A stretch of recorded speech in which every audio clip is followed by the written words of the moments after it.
Hello everybody and welcome or welcome back to my channel. I'm Misty at Skeeter Jones, and in this video I tried to make this video a thread up designer DIY, but I've been having a heck of a time getting my hands on one of those, so I decided instead to do a little Shop Goodwill project, and it'll reach out a little further where I'll kind of go into how I source from Shop Goodwill. A lot of work goes into it. It's a little more labor intensive maybe than getting a thread up box. Those are labor intensive because you have to keep hitting that refresh button over and over and over, and just hopefully you're in the right place at the right time when they drop those boxes on thread up. On Shop Goodwill, it's a little different. You do have to spend a lot of time on your screen to get what you're looking for, and then you have to bid and hope you win and make sure the math all works out in your favor. Sometimes it does, sometimes it doesn't, but regardless, I decided instead to put what I would have spent on 2 thread up boxes, DIY designer boxes, into as much Shop Goodwill merchandise as I could get for about the same price.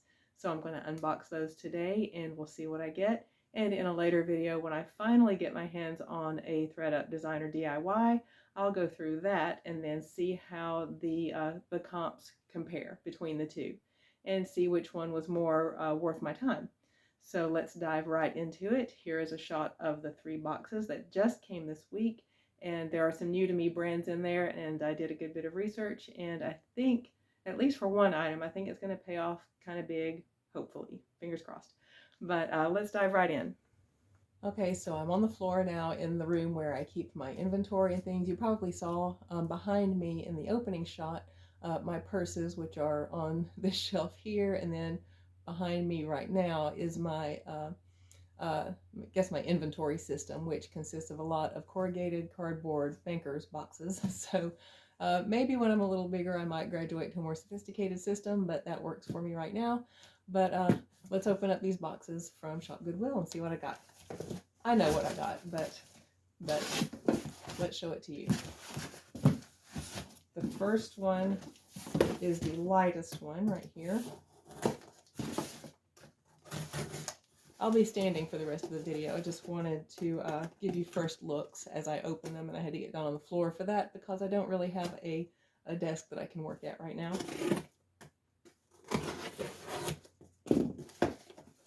These came from Nevada, from the Shop Goodwill Nevada location. Okay, this is a dress, which I'll take out of the bag and show you as we go. These are some jewelry items, which I will also open as we go.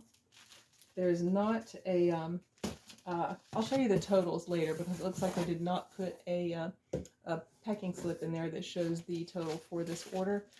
So I'll just do screenshots from my Shop Goodwill account to show you those, to show you the cost for all the items. But just because they didn't put it in the one box doesn't mean necessarily that they didn't put it in any of the other boxes.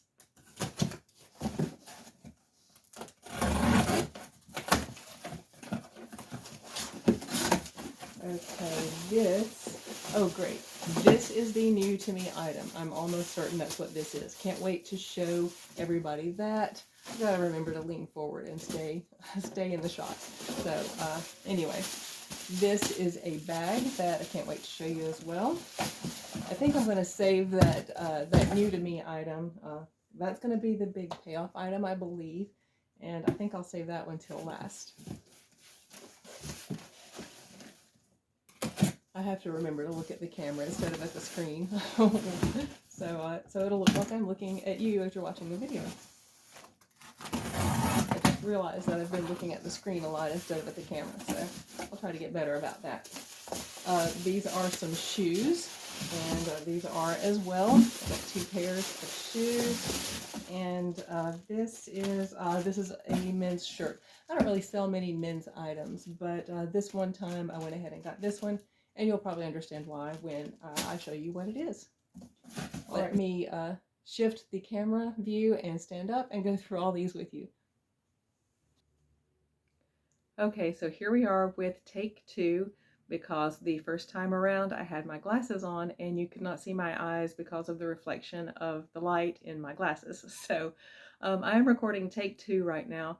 I have already opened the bags and everything from the first go around. So everything's opened. I've already seen everything, but I'm going to still show it to you. Some things to be excited about, some things to be kind of disappointed about, but we'll get into all that as we go. First off, there were 2 jewelry items. One is the sterling necklace that has a maker's mark that I don't recognize. If anyone does recognize, I would be very grateful to hear your input on that. Maybe that's clear. But it is this sterling cross pendant, and I can't tell what that inlay is. It's this black and red inlay. There. On this sterling chain. And it's just this really pretty pendant. So we'll see what we get for that. I'll have to research that maker's mark and see what I'm dealing with there.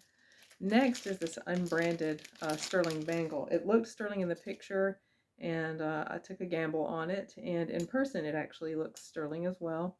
It's this bypass kind of clamper. It stays shut by snapping these 2 little bead ends together, but it's hinged at the back, just like that. And in the pictures, you could kind of see the oxidation there, the tarnish, which looks like sterling. So I took a gamble. Maybe it is. I'll test it later, and I'll put up on the screen whether it actually is sterling or not after I test it off camera. And then next, I don't know why I ordered this, unless, or I don't know why I bid on this, unless maybe I'm a child of the 80s. I was a teenager in the 80s, and it's this George Marciano for Guess. So that was a big name, at least where I was living in the 1980s. But it's this bodycon dress. I don't think this is from the 80s. But anyway, it's this satiny little bodycon corset style on the back dress, George Marciano, or I think it's just called Marciano. That's the name on the little ribbon. Of course, that's the thing with not having any glasses on. I can't tell when it's in focus for you. So just take my word for it. It's Marciano, and it's this olive green little bodycon dress with this wide sash ribbon lace up for the corset back. And it's strapless. It looks like maybe something was supposed to go there. Who knows? Maybe maybe these long ties are supposed to go through there. I don't know. I'll see how those ties work, and I'll look up comps on that. I really should have looked up comps before I bid on it, but I don't know. Maybe I just got nostalgic from from seeing that name. Next, as I mentioned before, I typically don't do much menswear, but this was a Lululemon men's shirt. The opening bid on it was pretty nice, and it wasn't getting a lot of attention. There was only one bid with, I think, maybe a couple of hours left till the end of the auction. So I thought, oh, this somehow has flown under everyone's Lululemon radar. So I put in a bid on it and actually got it. And it's this sagey green, sort of tech knit fabric, men's Lululemon button down. And it's got a little bit of stretch to it. It's a size XXL. And it actually, it looks new. It has that feel on it, like it has the fabric finish on it.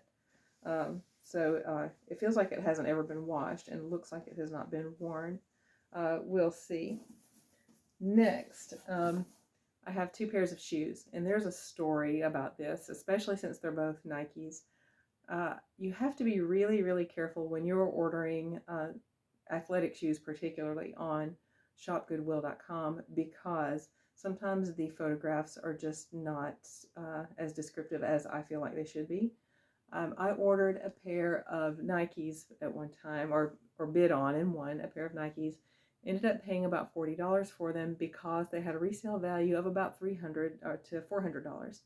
And when I got them, though, they had so much damage to them that was not disclosed in the photographs, and I was pretty upset about that, but decided to not raise a stink about it. I instead just went ahead and listed them with very descriptive photographs, so hopefully maybe some sneakerhead will see them, and I put that in the listing as well in the description.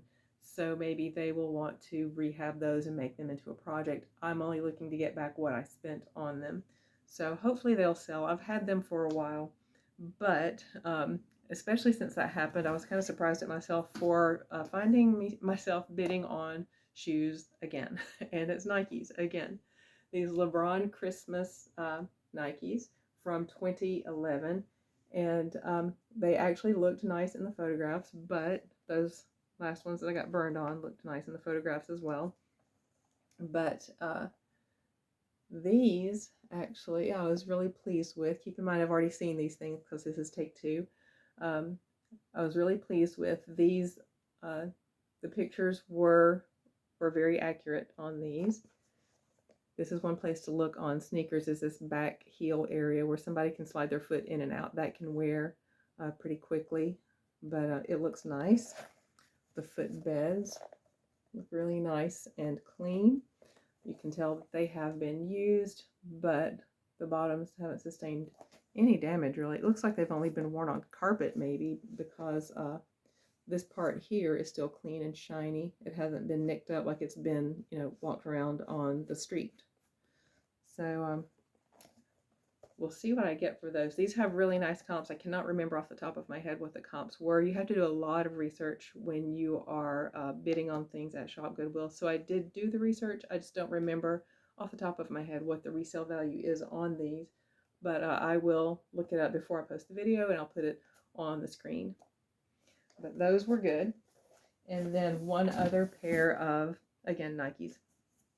So this was, I had never seen this style before, but they had really good comps. I decided to take a gamble, and here they are. They have these little appliques all over.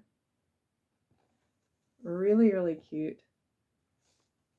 These are men's, but a lady, maybe with a larger foot, could wear these as well. But they were in pretty great shape also. There's little dirt here that would be very, very easy to clean up. Very little dirt. The footbeds are pretty clean. And again, the wear right here, there is none that I can see. I hope that's in focus. But there they are. These are really fun. I cannot remember the name of this style either, but I'll look it up, and I'll put it on the screen as well, along with the comps for this particular design. And again, right there, that looks good. You can always look at the back of the heel, and there's not any heel drag, or maybe a very, very small amount. But these will fetch a nice resale value as well, because they're in really great shape. Thankfully, I didn't get burned on these shoes or on the LeBron Christmas Nike either. So next, the big ticket item I'm saving for last, and that's possibly a bit of a disappointment. I'm not sure, but here is the bag that I got. It's a Michael Kors purple tote that is in very, very nice condition. It actually looks new, except for there's one telltale sign that it's not a very tiny amount of scratching and wear on the feet. But the corners and edges are all gorgeous, and the color is just beautiful on this bag. And there is a reason in particular, besides the normal reasons that I bid on anything on Shop Goodwill. There's a particular reason that I bid on this, and that is the color. A while back, strangely enough, also from Goodwill, I had gotten a blue box. This is, I don't know, maybe about a year ago. I'd gotten a blue box that had this purple little tassel bag charm in it with a little hang tag on it that said Purple Purse. And I thought this has got to mean something, so I looked it up, and actually that is an organization that benefits victims of domestic violence, and it actually has an escape plan and everything for people in that situation.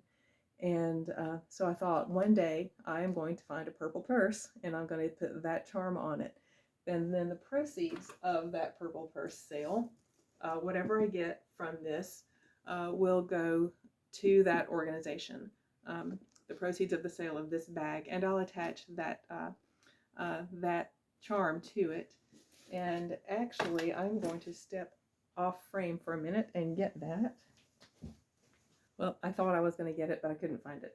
So I will put it in. I'll take a picture of it and include it here. And so any proceeds from the sale of this purple Michael Kors will go to the organization called Purple Purse. And if you want to check them out, just go to purplepurse.com. Just look that up and you'll see what they're all about. But anyway, here is the final thing that might be the big payoff, or it might be the big loss. I am actually debating contacting Shop Goodwill about this because they, again, this was not a very descriptive ad. They did not disclose something that to me is a very big deal. So, and I think it would be a big deal to anyone. But here we go. First, I'll tell you the pluses about it. The brand is, again, I do not know how to pronounce this, Koos or Koos Vandenacker. Right here. Hopefully that is in focus. It's a size small, but it looks rather spacious for a small. It is this long trench style, maybe even sort of steampunk style from the cut of it anyway. Sort of overcoat.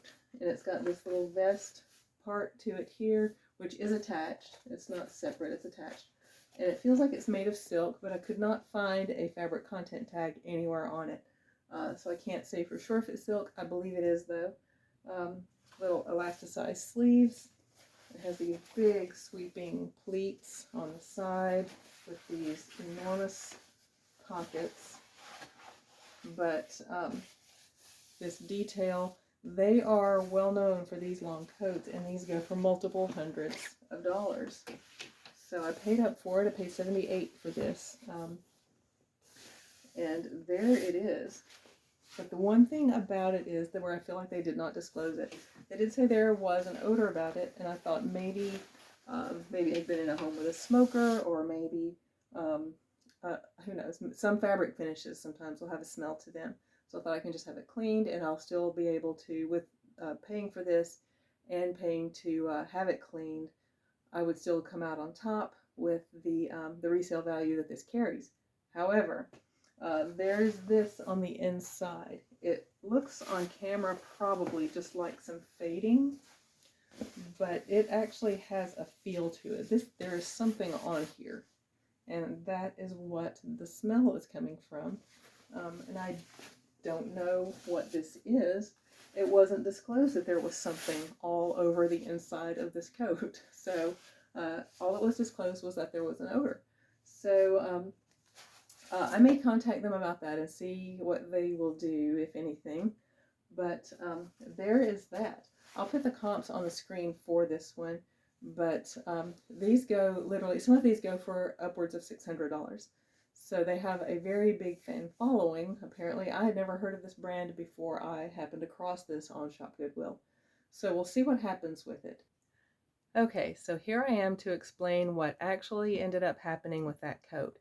What was on the inside of it was this sticky material that was very similar to like sticky note adhesive, just sort of sticky and tacky. And it was throughout the entire coat, all the way down into the sleeves. And I was just too afraid that if I tried to remove it that I might ruin the coat. So I contacted shopgoodwill.com, and it was the Las Vegas location. They were very courteous, very professional, and very quick about it. They were apologetic about that detail not being included in the description for the item. and they sent me a return label and issued the refund, including my shipping, very, very quickly. So it was really, really great customer service there.